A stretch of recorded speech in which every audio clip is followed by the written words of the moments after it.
it's me again, your little Jen. Little Janelle. So it's me again, Aljanelle. Welcome to my archives. And so long.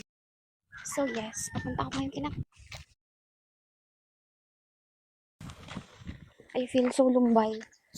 Yeah, these past few days, I feel so empty. Empty, I don't know. I think there's something's wrong with me. I'm longing for something. Or I guess I'm longing for someone. Joke lang po, joke lang. Siguro ano lang. Ay, hindi ko pa talaga siya nababalik. I hate this. Pauwi. My outfit. Bye. So, bye-bye. See you mamaya. Kakain ako kina Claire. On the way ako kina Claire. And look at Bougainvillea. Bougainvillea pa yan. Anyway, whatever that is, whatever is hotdog. Anyway.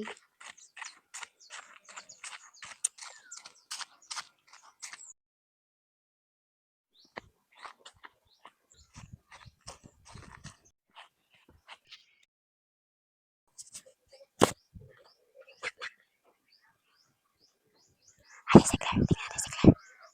Kukulagin natin. May ano ko.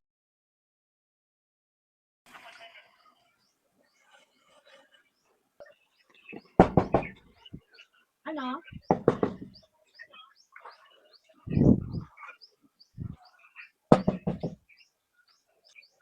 Baho mo? Kasi yun ako. Ito yan? Dili. Bye. Mission failed. Bukas man. Ming Ming!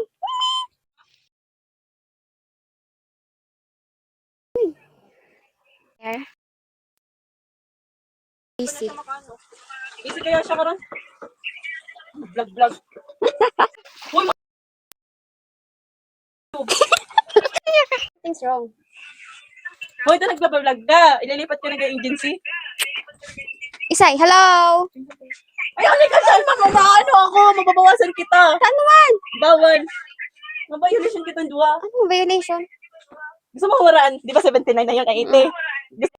By the way, role play is always used most of the time. Kasi parang, this is actually one of the best ways to find data. The scenario, the real-life scenario. So, in English. And what do they say? I think you're important bit. And assessment is connected with evaluation, right? What keywords do you learn from our lesson? You want to share? 5, 3, FS, yung study. Yeah, siguro mga agreements. Income. Generally, on parts.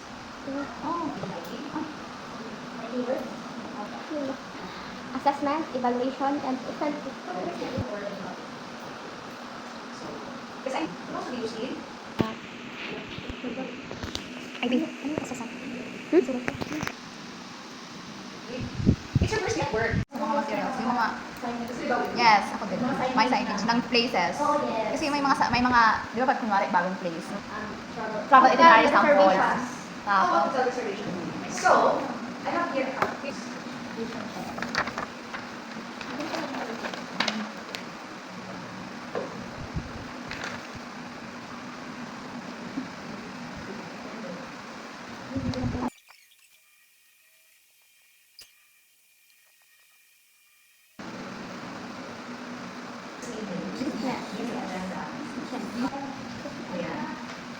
Nandiyan ako.